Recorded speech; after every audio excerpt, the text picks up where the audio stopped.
How do Roombas illustrate the promise and peril of translational research? Which valley of death is really the worst valley of death? And how can woolly mammoths save the planet from climate change? Today's guests include Andrew Sasanya, a policy analyst at the Day One Project, Oren Hoffman, a venture partner at the Engine, and Adam Marblestone, a biophysics PhD currently on a fellowship at Smith Futures. Pandemic permitting, I'm going to be in Italy in late August. Likely Rome, August 13th to 17th. Some cities yet to be determined, and then Milan, the 22nd to the 26th. It'd be awesome to do some meetups. If you live in Rome, Milan, or somewhere between Rome and Milan, please send me an email at georgeschneider@gmail.com or hit me up on Twitter. So Andrew, here at China Talk, we are suckers for think tanks trying new things. What's the backstory with the Day One Project, and how are you guys organized around getting a wider range of voices involved in science policy? Thanks for nonpartisan initiative. On the hunt for some of the most ambitious ideas in science tech policy, looking to turn them into actionable proposals that can be effectively carried out by policymakers.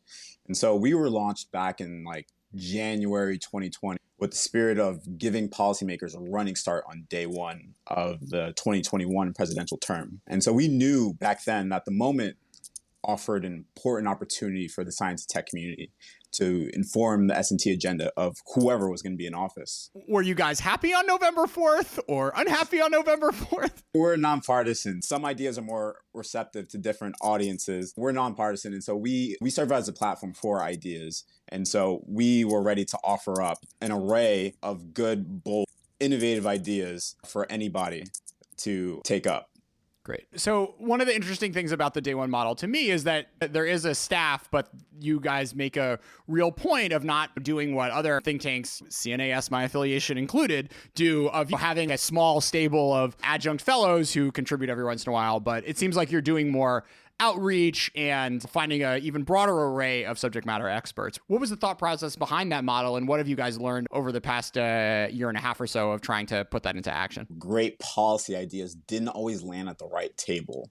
And when they did, they often weren't actionable enough. Good ideas come from academia and think tanks, but they usually come in the form of step one. And there's usually 5 or 6 steps to go that need to happen before an idea is fully executable. And nailing those implementation details is the name of the game. And so we sought to remedy that implementation gap by refining these ideas and converting them into actionable solutions for policymakers to implement.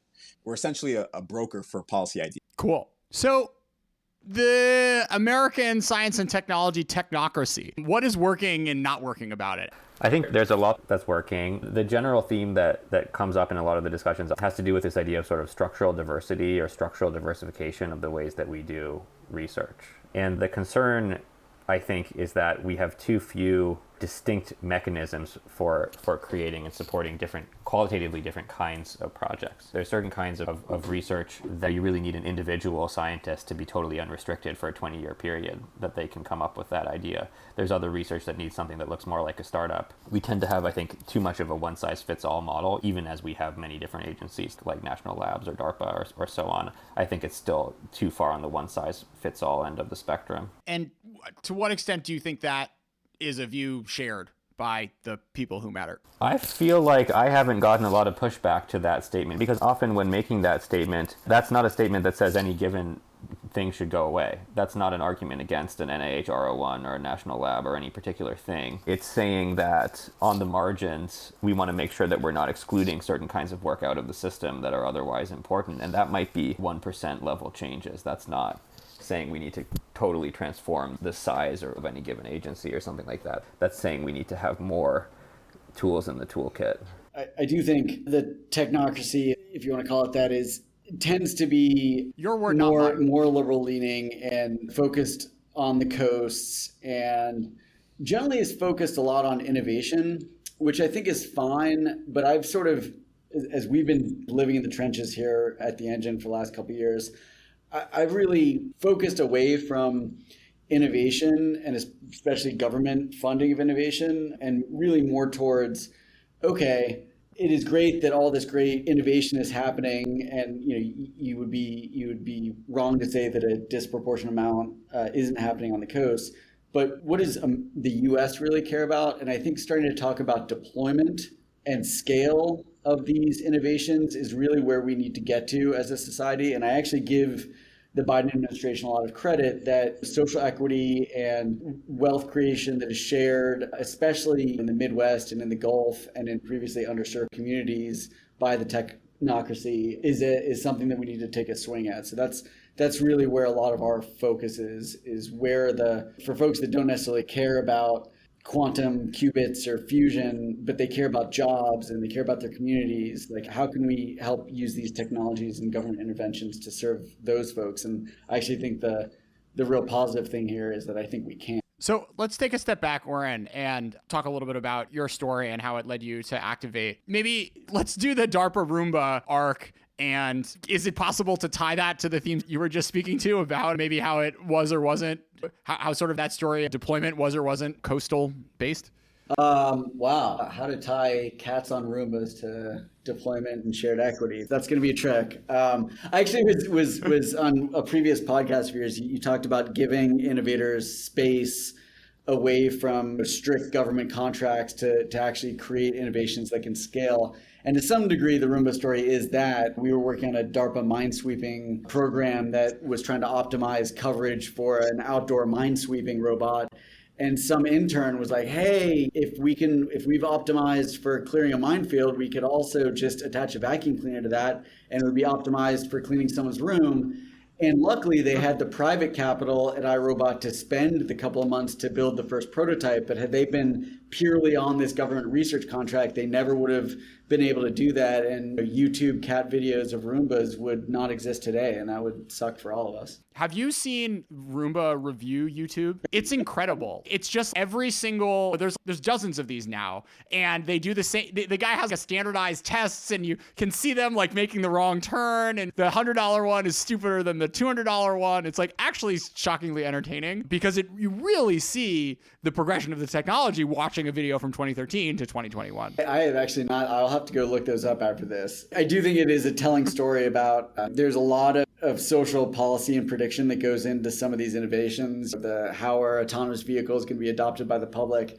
And if Roomba is any kind of predictive story, people will sit there and watch the Roomba and call customer service because it's not vacuuming the floor the way that they would do it, not realizing that it's robotically optimized, not human optimized. It'll be a lot of things that the innovators in research labs and whatnot trying to create the most ingenious electromechanical device miss is this social acceptance question. So I do think it is a telling story as we look towards some of these future advances that are going to get deployed out amongst the kind of non-technical folks in the country. Oren, what's tough tech? So tough tech is technologies that have been developed in our universities or in our government labs that if you squint real hard and think 15 to 20 years out, these are the foundations to break through societal changing infrastructure developments, but because of a number of market failures have historically not been able to scale to the point that they can make that impact.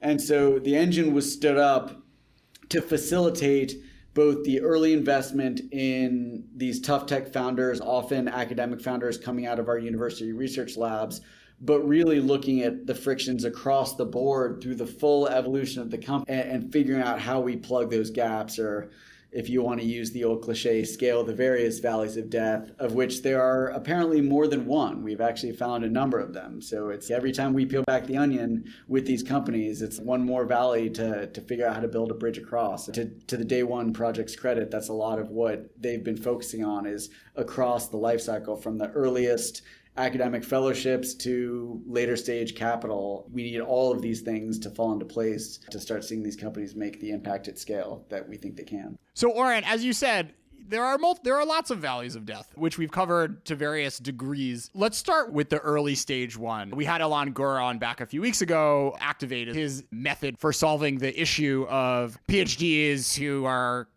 don't know what they want to do with their life and someone should be whispering in their ear telling them to start firms. But what's your take on the sort of challenges of the mindset of that PhD or postdoc? And what are those sort of conversations like? Do you feel like eyes open when you talk to them, or are people already thinking through these questions of scale and productization once they connect with folks like you? It's a great question.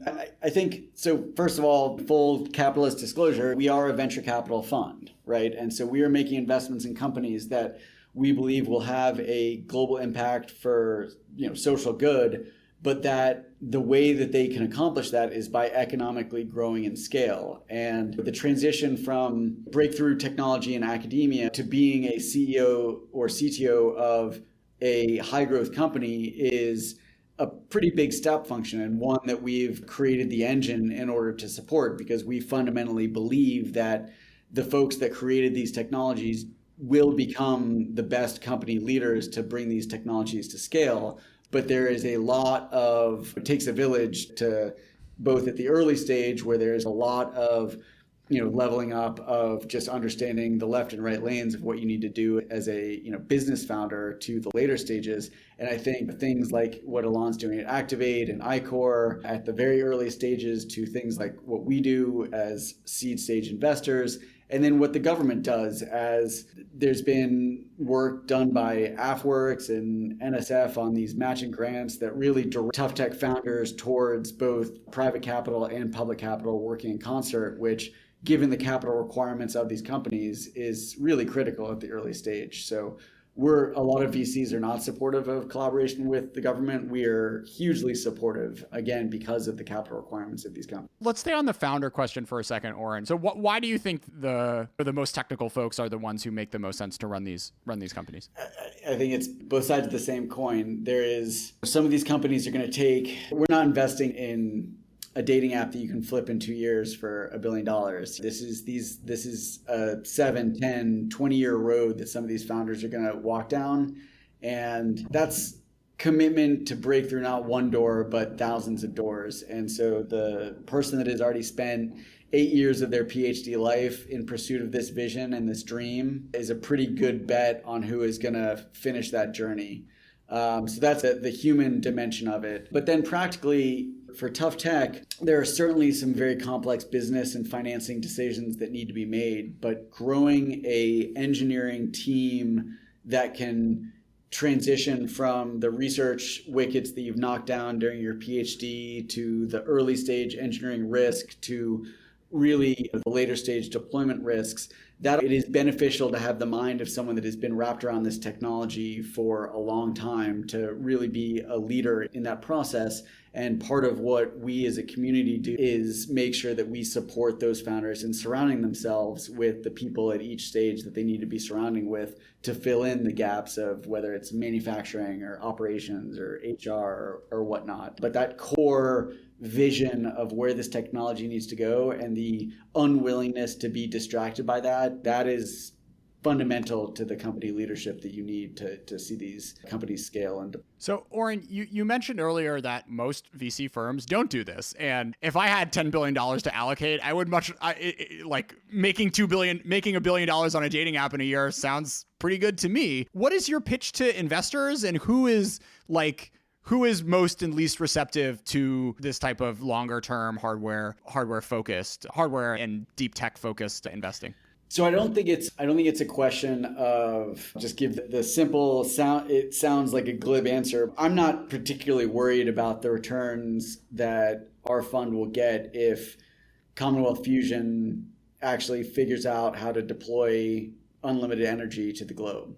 That's $1 trillion returns. And yeah, time horizons are always important in financial markets, but as we look at these companies that have the potential to scale and they'll just take more capital and longer time, part of our investment thesis is that if these companies successfully scale, these will be phenomenal returns to our investors. And so really the question is finding that diamond in the rough opportunity that could actually potentially change the world for good and make a huge economic impact. And it's a lot more work spending 10 years removing those friction points than it is spending 2 years on eyeballs, but it's work that the team is passionate about and in it for the long run for us. Yeah. I guess I was trying to ask more of a macro question of what would it take to get the balance of VC funding pushed more towards this type of investing? Or is this just like you can't sort of mess with the market too much because you want people to be chasing returns and chasing big companies? I wouldn't advocate that all of VC should move to this for a variety of reasons. I think dating apps are great and important maybe to society.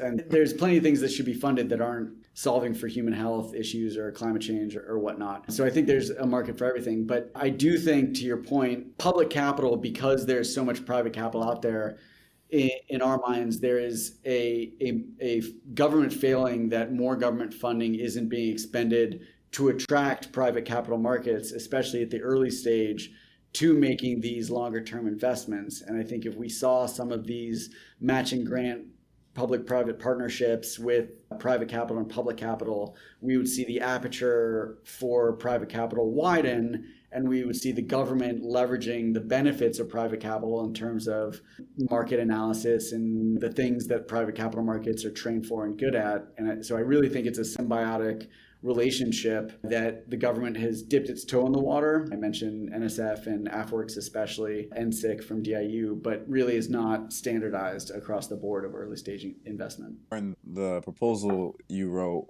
with the Day One project, recommended creating an infrastructure bank within the Department of Commerce to enable the government to quickly support large-scale infrastructure projects that utilize tough tech. Can you give us an example of what that might look like? Given that you said that novel tech is rarely competitive for these types of projects, how do you reconcile risk, when executing these large-scale infrastructure projects? Yeah, so first of all, I would be remiss to not give a shout out to my co-authors, Mike Kearney and Katie Ray, on that. It was certainly their brainchild. As we look at, and you can see some of the previous success and failures of this concept with the DOE Loan Program Office, but fundamentally there's a market failing between what it makes sense for venture capital and equity dollars to fund in the research and development phase. And then you have a lot of these tough tech companies that have proven out a subscale pilot. And then at some point when they've built their first 2 commercial installations and they've proven out the economics, they've proven out what the offtake rates are, and then they're qualified for typical private capital project finance or debt or other financial vehicles that are well known. There's this valley of death that is a market failing right now in that what we call the first of its kind, which is that really capital intensive first commercial installation that kind of no one will fund. And the idea is taking some of the lessons from the Loan Program Office, but making these government loan guarantees both less overhead to apply for, but also smaller dollars so that they're applicable to a wider variety of tough tech companies across different technical areas. And it really does require a political acceptance of a governmental portfolio approach. We're quite convinced that at the end of the day, the government will see positive returns from this Loan Program Office, but we also have to accept that out of a portfolio of 30 loan guarantees, some percentage of those may very well fail, and that's fine. It's fine for the country from an impact perspective, but it's also fine. Do you feel like the government's collective conscious is heading that way towards accepting a portfolio-based approach? I think so. I think what we've seen recently with the Republican shift towards being willing to re-look at some of the industrial policy third rails. I will just say that the Cylinder Fund was certainly used as a political bludgeon, but if you actually look at the economics of it, return capital to the government and the taxpayer. So I think as now that it looks like that bid is being flipped at a bipartisan basis that, hey, we are losing in this global competitiveness battle. We do need these job-creating industries in the U.S., and we do need the government to do some amount of intervention. The compromise of having the government use the Treasury to back some of these entrepreneurs, but really leave it with private companies to be successful or not, as opposed to the government bringing this across the finish line, I think is a bipartisan compromise that folks are optimistic in saying that folks are beginning to adopt that kind of But the test isn't now, right? The test is when you have the first $50 million loan that blows up. And if Mitch McConnell is going to decide to say, oh, you know what? Okay, this was like to fight China, so I guess we shouldn't beat the Democrats over the head for it. And personally, I'm a little pessimistic because it is a very tempting and compelling line of political attack to say that that what you're doing is government waste and it's liberal priorities, and why are you wasting time in these, you talked about like the sort of diverse communities or whatever. If it's not my state, then it's stupid. There is some optimism, rightly so, of the money that seems like it's going towards the Competition Act, but the GOP just loves talking about how the National Science Foundation is wasting money doing sociology studies or like looking at bugs or whatever, and that sort of knee-jerk reaction is tempered somewhat by people being freaked out of China, but I don't think is necessarily completely gone from the U.S. domestic political dynamics. Yeah, my optimistic response to that is there will always be political infighting and whatnot, and it seems like it's in many ways as bad now as it ever has been. But I think there's this recognition across government that to some degree we've fallen asleep at the switch. And so when you look at these massive semiconductor plays that China is doing and across tough tech, as well as other near-peer competitors, you can't really argue that, oh, it's fine, the US is winning, we're fine. Like it is becoming so absurd to try to make that argument that we're fine, even in just global competitiveness, much less the other impacts that tough tech might have, that I think it is driving a recognized need to come together. And I think we saw that in the most recent past, doubling DARPA's budget and putting $52 billion into the semiconductor industry. That would have been unheard of 5 years ago. And I think that it represents good momentum from our politicians, that they realize that the time for infighting is over. We're a hair's breadth away from losing any chance of catching up in some of these critical national security industrial base. Yeah.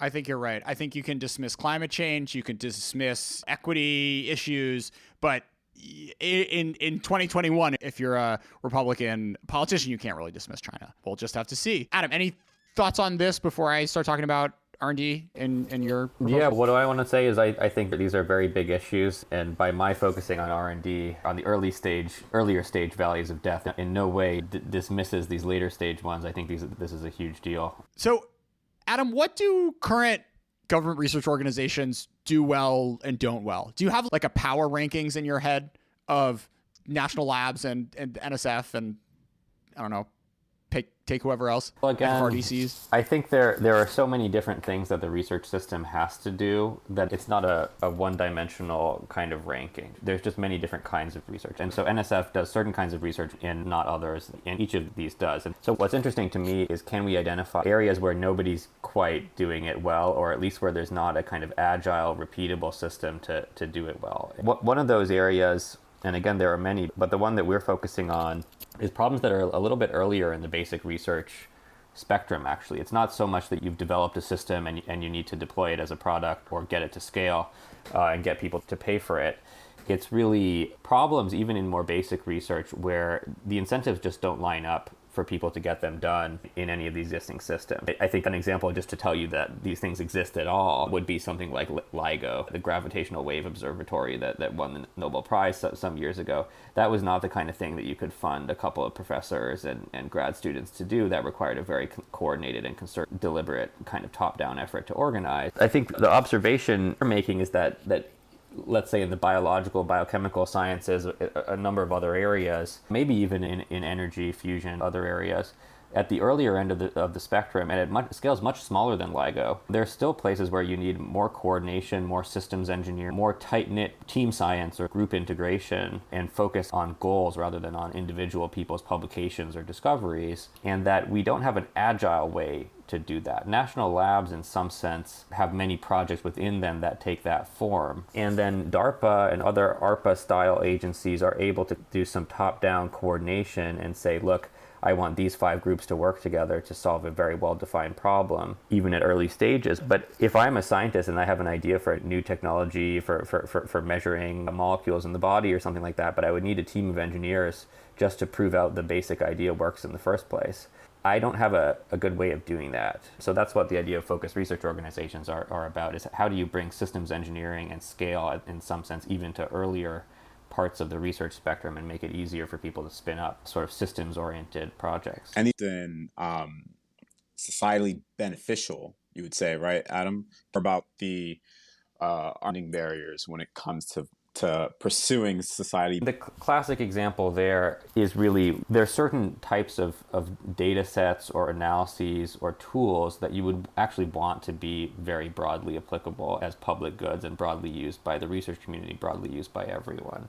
The Human Genome Project is, of course, a great example, and there was both a kind of private sector and a public sector effort going after that at the time. But fundamentally now we all know what the sequence of the human genome is. And I think there are still a lot of things in that category. Data sets are the easiest one to imagine. Is maybe we want to release a data set that's going to help us understand the mechanisms of many different diseases. But if I was to build a system that could do this scale of research to collect that data set, I would normally need a company. I would normally need to focus it on a particular disease, a particular drug development project, or so on. If you want to go earlier stage and broader, I think mapping the brain is a great example of this. That's analogous, to what the genome was a few decades. What's the technology for faster, cheaper, better brain mapping? And is that something that is best done as a commercial vehicle or as a initially non-for-profit vehicle, when then later on that will lead to many different commercial verticals to pursue? But should the fundamental tool and the fundamental data sets be just released? You can also say, this is a longer discussion maybe than we go into, but historically, something like the transistor, you could say in some sense it's a good thing that Bell Labs didn't totally own everything about the transistor. It certainly led to commercial developments downstream. But I think that even now there are public goods, if you want, or areas of research where doing it via startups, and I'm a big fan of doing many kinds of research by startups, and again, this is in no way to contradict what Oren is saying about tough tech. I think in many cases that's the optimal way, is to do certain problems with startups. But at earlier stages, you can imagine cases where it is better to have a group of scientists, let's say, working on multiple competing designs and all kind of helping each other in some sense, rather than each startup having its own design that it has to take all the way on its own. What if you want to iterate and cross-pollinate faster? Maybe even in fusion, Commonwealth is a fantastic, relatively mature design. Are there designs even earlier stage, more crazy ideas, where we would need reactors and instrumentation and teams to be able to iterate over that space fast enough to find the next level? We see this a lot in the venture capital side of the house with battery chemistries. And because there's such a huge appetite from private capital for that, we're seeing a lot of folks really having to take it, to your point, to market and then either fall off a cliff or scale.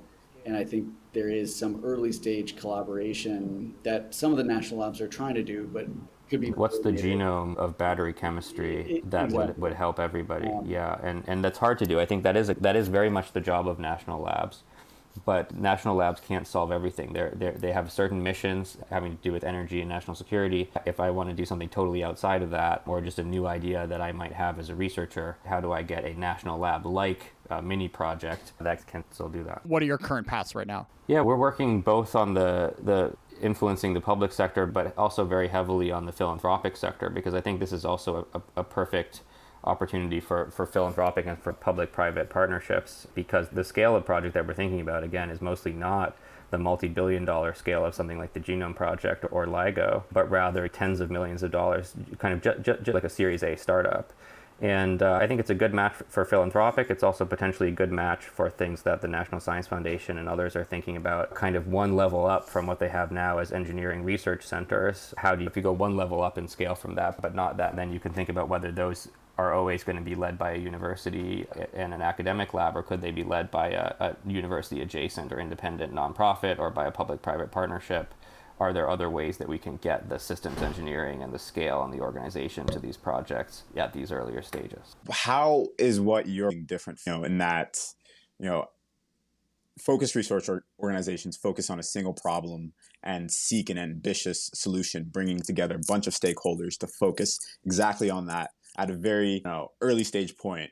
Besides the fact that DARPA works on defense relevant projects, why not just spin out more ARPAs?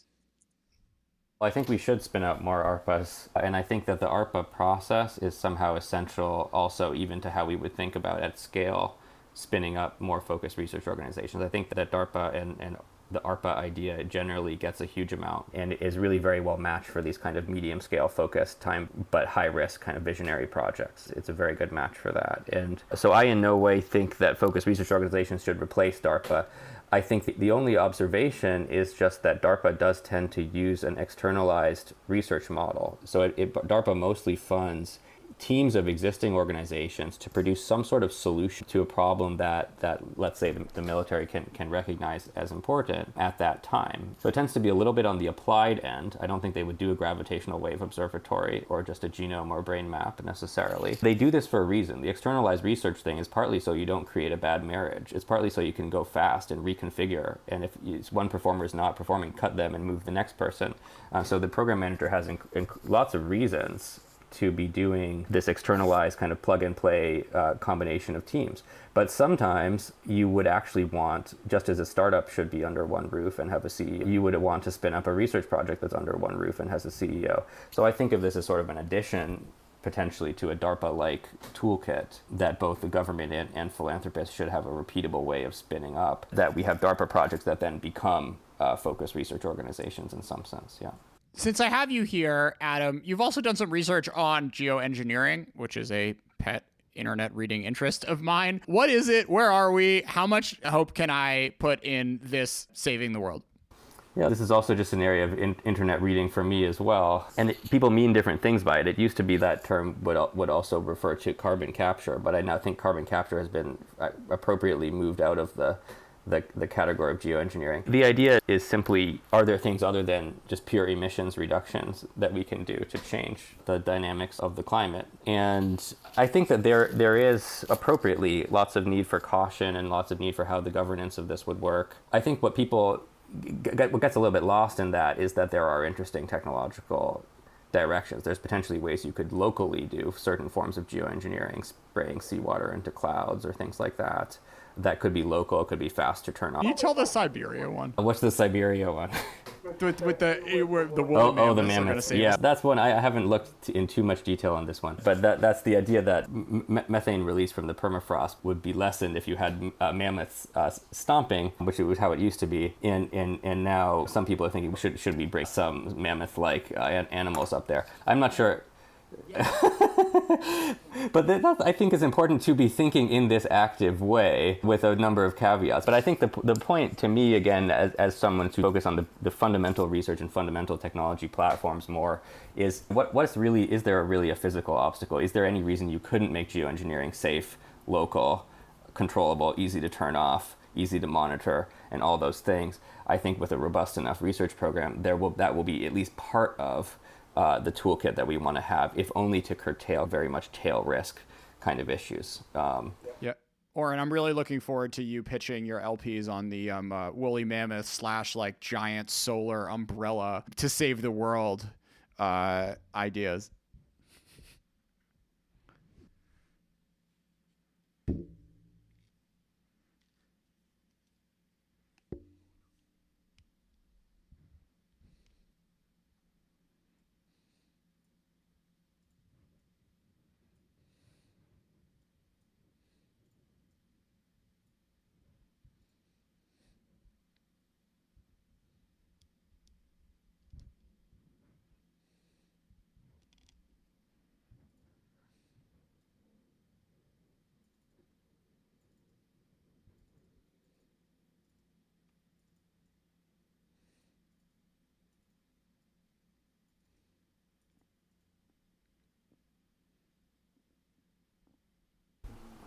I think there are definitely multiple new mechanisms that are potentially interesting around carbon capture, including advanced market commitments kind of mechanisms, including the kind of loan guarantees you're talking about for scaling things.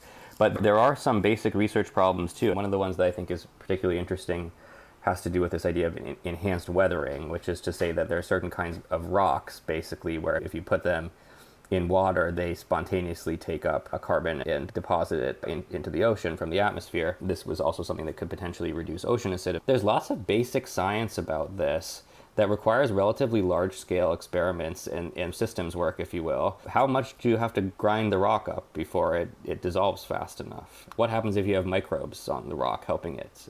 What's the exact chemistry that happens in the ocean? There's lots of research questions about that are very much in a pre-commercial nature. It's not at all obvious how you capture the value from any of that, but they also require pretty large-scale work. In principle, this is very much in the DOE kind of ballpark, but it's an example of the kind of thing that I think we should be thinking about. Yeah, I'm not sure the $10 recurring donation that I have to the Siberia Woolly project is quite going to make the difference. Luck. It's an interesting concept. But fair enough. I know. So I want to do a little battle royale on which Valley of Death is the worst. And I know, Adam, you're going to say we need to solve everything. But Oren and Adam, if you two want to take sides and make your pitch for which one you think is most important to solve first.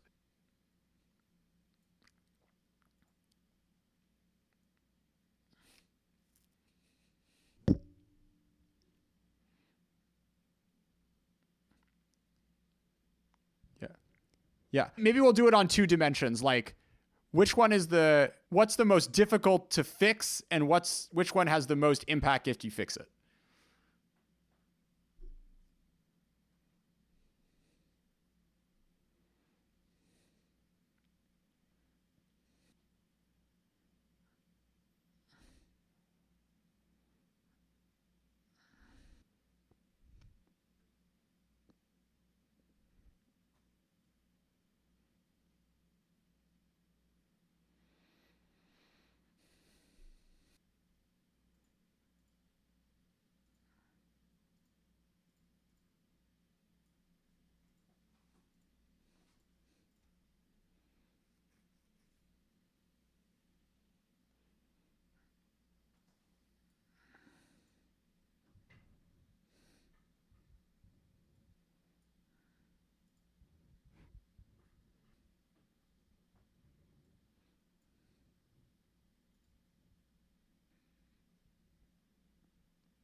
And I think I'm a fairly agreeable person, maybe by your standards. But no, I think that even if you think about the amount of money, I think that the amount of money needed to unbottleneck some of these earlier stage research problems in an absolute terms is lower. It's very true that in order to deploy certain kinds of large-scale energy technologies or manufacturing technologies, there's this sheer scale of physical material that you have to move and number of people that have to be employed and what capitalizes that. Carbon capture is a fantastic example where that's going to just very heavily depend, I think, on government policy for that to work. There are certain things where just the scale is just enormous, and so I think that is a big obstacle. My only point I would just put in is that I don't think it's the only one, and I think there's certain kinds of breakthroughs where you need systems engineering or startup like teams to demonstrate that breakthrough even the very first time or develop that fundamental data set.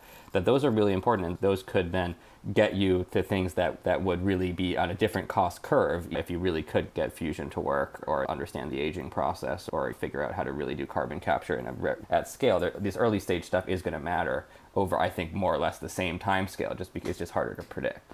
Thanks so much for being a part of China Talk. Usually I get 1 review a month. Last week I got 7. Here's a selection. From BCA. It's a good show. The host's voice is fine. 5 stars. Ed and Wu Yuan. The highlight remains the host's mellifluous, honey-steeped tones, which are really wasted not leading a 70s soul band. 5 stars. Unum plurum. I've never been interested in China or other countries, but I was drawn in by Jordan's sweet tenor. Most of the content goes over my head, but I cannot get enough of this man's voice. -1 star because my girlfriend is starting to get jealous. 4 stars. Keep the reviews coming. I'll read them on air.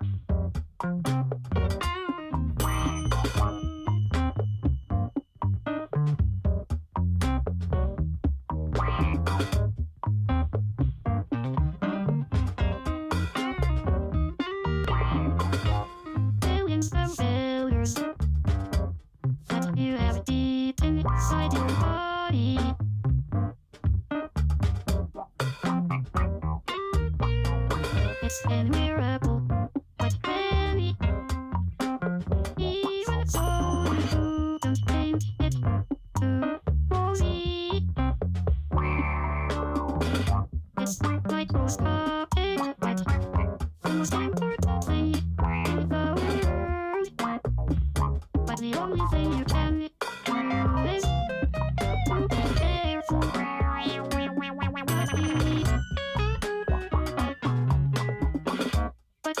is a problem. The problem is its name. It's so hard to pronounce. I don't even know how to spell it. But it doesn't matter at all, 'cause nobody knows exactly. Anyhow, so you don't need to know its name. There's so many things.